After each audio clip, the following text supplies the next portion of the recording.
All right, good evening. 5-2 New York in Game 2 in a game that I don't want to say the Penguins deserved to win more than they did in Game 1 because that was a lot of hard work and a lot of good play.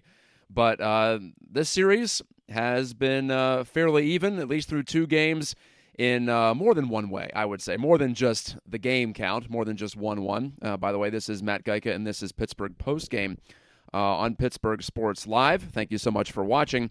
But really, I think the Penguins have played better than the Rangers on the balance over the course of the series. But tonight was a little bit more of what New York is trying to do, and I'll tell you in a little bit why I think maybe the Penguins over-adjusted in some regards in this game or perhaps in this series. I guess we can talk some tactics, but also whether they actually missed Brian Dumoulin or whether that was the right move for Mike Sullivan. And how much Louis Domingue has had an impact on this series. I can't believe I'm saying that still right now, but we're through two games, and he's the guy right now for the Penguins in net, as you well know. Again, you can find me on Twitter at Matt Gajtka, right there. There we go. And you can follow and like and subscribe Pittsburgh Sports Live. You know, we're going live with these post-game shows all throughout the Penguins playoff run, no matter whether it just lasts a week or a couple of months. I guess we'll see, but so far, honestly, so good. You split in New York to start the series, and you have your third-string goalie in net. You're missing a top-six forward in Rickard Rakell for essentially the entire series so far. And I think on balance, the Penguins have outplayed the Rangers to this point in the series. Walt Flanagan is the first in on the chat line, so please feel free. I know it's not going to be as popular as it was the other night when folks were euphoric over that 3-overtime win. But I still think there were some encouraging things to look at and talk about tonight, despite, there were some mistakes and some moments where the Penguins weren't at their best. But, excuse me, this is the playoffs, and that's how it goes. Walt Flanagan says, I really hate the Rangers and their fake-ass, fickle fans. Only show up after the Knicks are done and before the Yankees buy their way to a pennant. The fans, I thought, were much more endearing in Game 1 than they were tonight in Game 2. First of all, the Crosby sucks thing. Come on. Trying to be Philadelphia. I'm not sure that's the type of fan base you want to role model yourself after. And also just the blatant petitioning for calls over and over again. It was like a Bell Center crowd. And I realize that we all think that Montreal fans and generally Canadian fans have high hockey IQs, but it's always annoying whenever you're playing Montreal in a big game, and the fans are asking for a penalty after every time a Canadian drops to one knee. So it was a similar type of a situation at Madison Square Garden tonight, and all but exacerbated at the end by Igor Shesterkin getting in the way of Jeff Carter. I'm not saying that Carter was totally blameless there, but at the same time, Shesterkin initiated that contact and made it easy for for it to be a collision. And I think that was a dumb play by him, by the way. Why are you risking yourself, risking a groin pull or something like that, which apparently is what Casey DeSmith is out with? Legs are kind of important for a goalie. And in the modern era, especially when you're doing so much pushing back and forth, and Shesterkin's such a great athlete, I just don't understand why he was trying to mix things up there. Who knows? But maybe we'll never know on that one. Your thoughts on the game, positives and negatives? The Penguins were dominant at the start of that third period. They've had stretches in this series where you're thinking, wow, they look like the better team clearly. But the Rangers had more of those moments to themselves in this game. It wasn't like Game 1 where they came out firing in the first period. But the second period was pretty good for New York. They weren't getting inside the Penguins' house, if you will, even on the power plays that they had. A couple passes went through the slot, but not getting anybody free between the circles or between the dots even were the Rangers. But they got a couple deflections, so you got to give them credit for getting the net front presence and completing those deflections. Ryan Strome and Chris Kreider had tip goals in that second period, both on the power play. So the Rangers are starting to cash in. They cashed in Game 1, in fact, on their only power play chance in 6 and change periods. And they do it again here tonight. So obviously we knew that was going to be an advantage for the Rangers. The Penguins' penalty kill had been struggling down the stretch, and the Rangers' power play was good all year for the most part. And they have some outstanding top-end players headed by Artemi Panarin, who again was dangerous all night. Frank Vatrano, apparently he makes a living scoring against the Penguins. He got a sharp angle goal against Louis Domingue in the third period that essentially put this one away. But prior to that, the Penguins were apparently poised to at least tie this game, if not take the lead. First 9 shots on target in the third, despite trailing 3-2. Igor Shesterkin made one great save in this game, I will say, on Yevgeny Malkin after the pass from Kapanen. It looked like it was going to be 3-3 when that pass came through. But Shesterkin, hey, that's what he's paid to do. That's part of the script in this series. We can't be surprised if he takes a goal away once in a while, or more than once in a while. But actually, I thought Shesterkin was much better in Game 1. We saw shots getting through his blocker, through his glove. He was a little uncertain at times. When the Penguins had the puck below the goal line, he was looking a bit skittish and nervous, and who can blame him if it's Sidney Crosby back there, as Sid continued his barrage, his 70th playoff goal in addition to an assist on, again, Jake Gensel scoring in the first period to tie things up. Hey, Jake even fans on a shot partially, and it goes in. So finding a nice run of shooting. I don't want to call it luck necessarily, but that one was pretty lucky to get by. But so were the Rangers tonight, where they have 3 goals that were deflected in front of the net. Actually make it 4 out of the 5. So Louis Domingue acquitted himself well. I tweeted that he was adequate. I think I might have been unfair there. I think he was good. And just got beat with a couple of deflections from the Rangers in front. And then, the shot from Strome in the early going, or was it Kopp? It was actually Andrew Kopp who scored the first goal of the game. That deflected off Sidney Crosby's stick and knuckled behind Domingue. And then we had the most egregious bounce in favor of the Rangers tonight. Panarin centering and right off the skate of Matheson in the blue paint. And Domingue didn't have a chance to get down to the butterfly to stop that one. Walt Flanagan and Scott Rousick have the same comment about Jeff Carter. We'll start with Walt. Does Carter seem like he just needs a game or two off? I agree with that. He's not exactly young. Or maybe move him to the wing and have Bluger play center. Yeah, that could be a possibility. I don't know what the other options are as far as center. Maybe Rodriguez could play center on the fourth line. He's been a center in his career before, both college and pro. And Scott Rousick says Big Jeff Carter looks slow. Yeah, looking more like big and slow Jeff Carter. And this has been developing for most of the year. He hasn't been nearly as good as he was last season. I don't know if the adrenaline wore off or he's battling something or he's just losing a step. But what concerns me, too, as well, is he's just not competing for pucks. He appears, I don't want to say disinterested, but he doesn't appear as engaged as you'd like him to be, especially at playoff time. Not many options for the Penguins right now, unfortunately, when it comes to scratches. Radim Zahorna would come to mind, I suppose. At least he'd bring you some size and some tenacity. But to finish Scott's comment, he says, Carter's got fast wingers, and he is ostensibly a fast skater himself. At times in his Penguins tenure, he has looked fast, and he looks like he has an effortless stride, just not right now. And I think the intensity is ramped up in the playoffs, and it's harder to stand out, first and foremost, for your speed in the playoffs, because everyone's going 100%.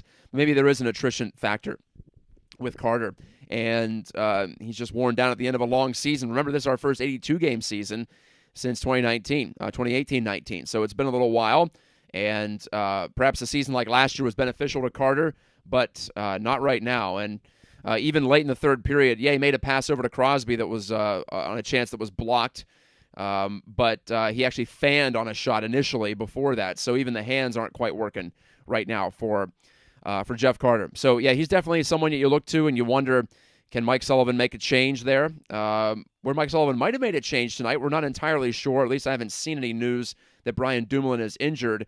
I liked how the blue line looked mobility-wise, honestly, tonight, because you got Mark Friedman in there and more tenacious, more mobile than Dumoulin at this stage of his career. Now, Matheson with Letang might not work out, and you may have to shuffle that if you're still committed to sitting Dumoulin out. But I overall approve of that move if it was indeed a healthy scratch for Brian Dumoulin and not an injury. No offense to Dumo, but he nearly cost them the game the other night. He was lucky to not cost them the game on the disallowed goal by the Rangers. That was his turnover that led to that rush down the ice. And overall this season, he hasn't added much. He has been obviously a running mate for Chris Letang, and he hasn't held Letang down that much since Chris had, I don't want to call it a career year, but at least it was in terms of points. And Letang was definitely a bounce-back type of a guy this year. And so, Dumo's playing next to him, so maybe he's got some credit for that, or he should get some credit for that. But overall, he's been a minus player. I'm not talking about plus-minus rating, but just when you look at the overall contribution of a player pluses and minuses, positives and negatives. It just feels like most nights that Dumoulin is not on the positive side of that balance. And I don't think the Penguins necessarily missed him tonight, outside of perhaps the fact that Mike Matheson was playing top pairing minutes, and he's probably better suited in a second pairing role. The tweets are open as well. A lot of folks contributing here, and mostly about, well, goaltending. I tweeted that Louis Domingue was adequate, and folks said, yeah, he was pretty darn good tonight. I think I'd have to agree with that. And Dumoulin was a popular tweet to respond to, the tweet that I had earlier about the Penguins not really missing Brian Dumoulin. Zach Brenneman saying, love him, but he's increasingly looking washed. And Pittsburgh guy in Virginia says his drop-off this season has really been something. And not terribly expected either, but like I've said a few times on these post-game shows, when defensive defensemen go bad, it doesn't necessarily always lead to a Rob Scuderi situation, but Marc-Edouard Vlasic is a good example out in San Jose. When your value is based on just one side of the puck and its defense, you can crater in a hurry. And that may be what is happening to Brian Dumoulin right now. Christian Kosmak says, we need an element of physicality that is not in the lineup. Anthony Angelo, maybe. Like I said, I would like the size of Zahorna, and he's got a little more playmaking ability than Angelo. But I think Friedman brought that physicality tonight. I think the Penguins were definitely up to the challenge there along the wall. And if you look at how the game was played, at least late in the third period, the Penguins had controlled play in terms of high-danger scoring chances. It was 18-5 late in the third period by the time they pulled their goaltender, Domingue. So that's 18-5 in favor of the Penguins, who lost this game 5-2, by the way. So I don't know if I want to change too much about what the Penguins were doing. My only complaint tonight was that in that second period especially, they were just a little bit too passive in their own zone. And I realize they're trying to protect the house, and you want to protect those scoring areas. And they did a good job of that in Game 1 for the most part, outside of the Kopp goal. And tonight, the only goals scored were on deflections, and in the case of the Vetrano tally, that was a sharp angle shot. So they're doing well against the Rangers in the zone. And even tonight, Jesse Marshall pointed it out that he thought that the Penguins were playing a little bit further back in the neutral zone, not letting the Rangers get behind them. I was asking for that adjustment in the regular season when the Rangers were killing them off the rush. So the Rangers didn't get anything off the rush tonight, and that was a welcome departure from the regular season, and even Game 1, where there were some moments where they got behind and some odd-man chances. Nothing of the sort tonight. I'm not sure the Rangers had one odd-man rush, and the Penguins had just the one. Brian Rust's breakaway that he misfired on, just a little hair outside the post. But you're not going to get that many rush chances in the playoffs, you wouldn't imagine, unless you count Sidney Crosby's goal, a rush chance where he basically did it all himself. So a lot of that work's going to be done in zone. I think the Penguins are a better suited team to do that work in zone compared to the Rangers. But there might have been a little tilt too far toward passivity in their own zone tonight because the Rangers just built up all that possession time in the second period. I know they scored on the power play, it's not at 5-on-5, but even at 5-on-5, they were able to move the puck around the zone over and over again. And I don't care if you're not moving that much. It's more tiring to play defense than it is to play offense. It's a reactionary part of the sport as opposed to a proactive part of the sport. And you'd rather have the puck than not, right? Because the offense knows where it's going and the defense doesn't. So it wears you out. And perhaps they could be a little bit more aggressive, perhaps getting out to the points, getting out to the boards. Within reason, though. It doesn't take much for an adjustment to become an over-adjustment. So I'm not saying they need to scrap that whole in-zone defensive approach.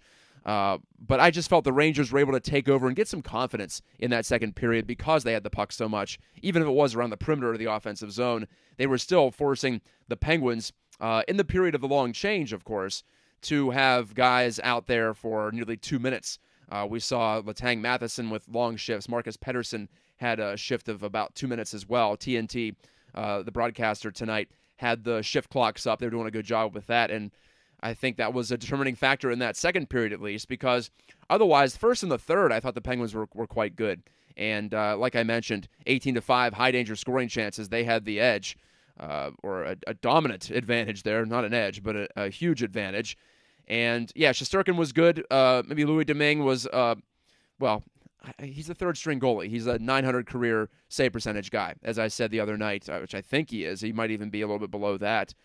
He's a tweener, and I think he played about as well as you could expect. I'm not going to get on him at all, not one iota.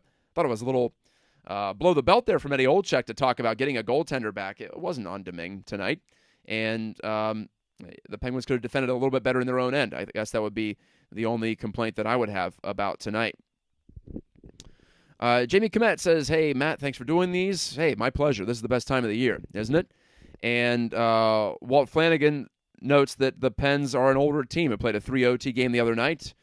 But I'm just not sure they played any worse tonight. Maybe a little bit worse than they did on Tuesday. But recall the Rangers were completely in control in the first period on Tuesday. So the Rangers have had 2 periods out of 2 games where they were clearly the better team, and I think that's a win. You're playing on the road, especially.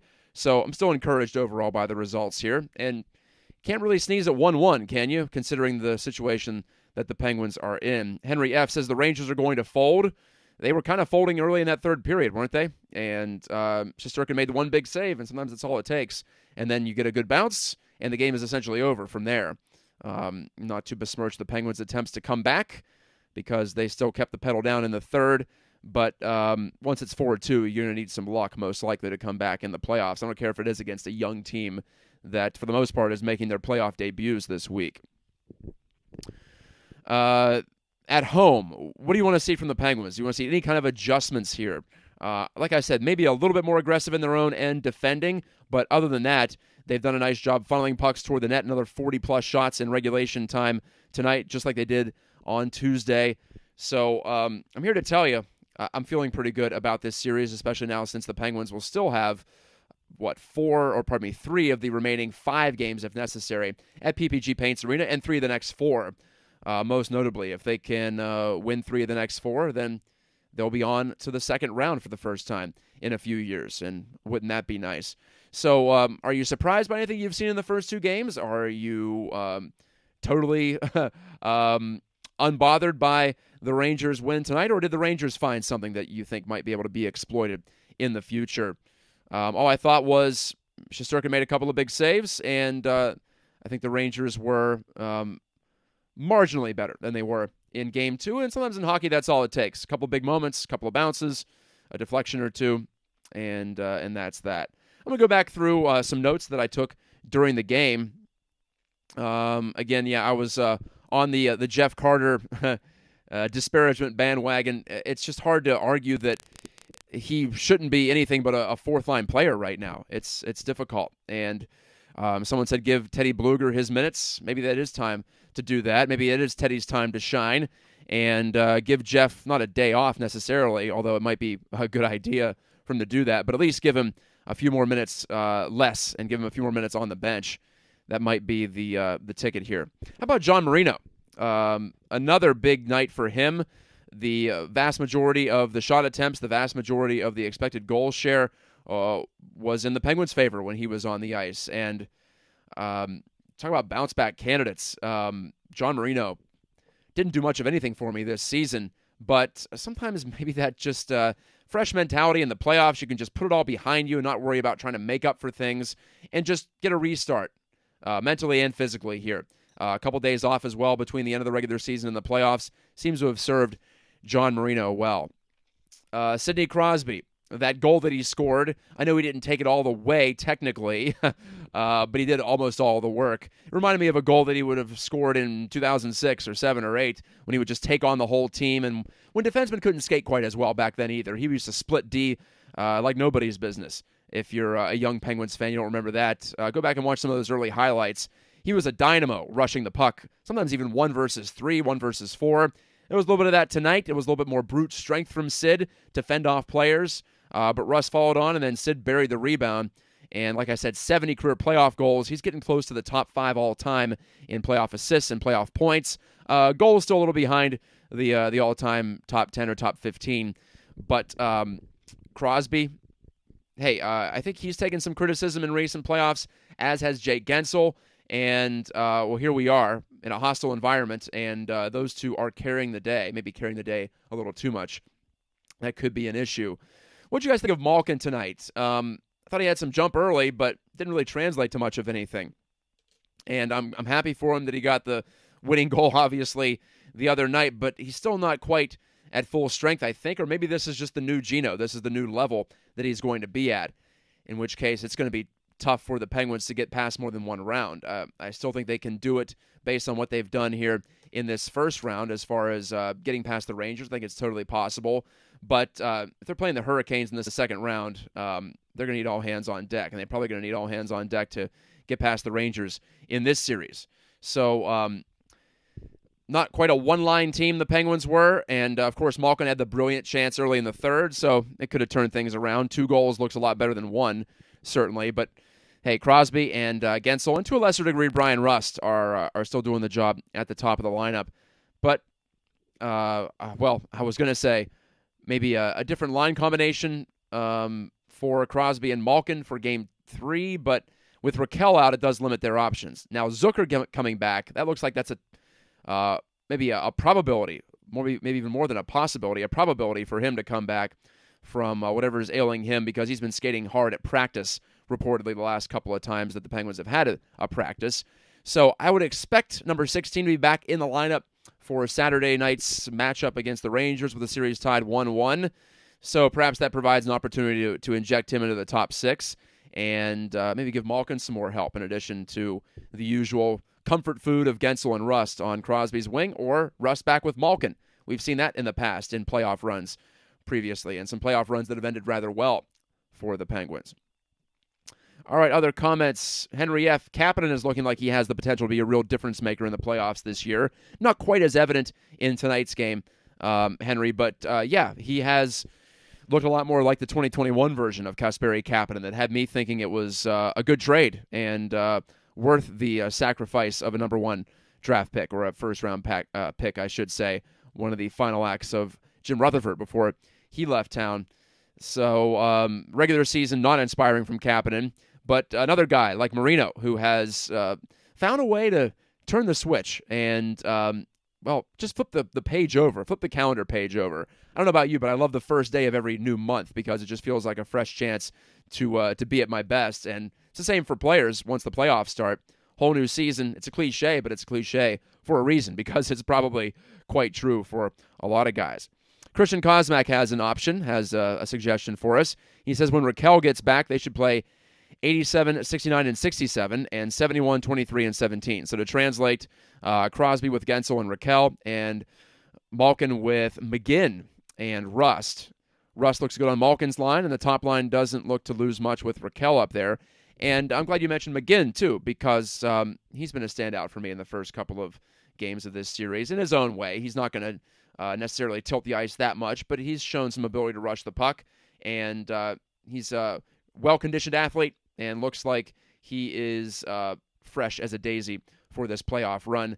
I don't know about putting him in the top 6 because I like Danton Heinen with Malkin. That's worked throughout the season, but certainly food for thought there, Christian, and I appreciate the comment. Getting down to the end of it here, just a 10:15. I mentioned that Rangers fans chanting Crosby sucks in the third period. Consider the source. This is the same fan base, maybe not the same fans necessarily, but the same fan base that used to chant Potvin sucks at the Islanders.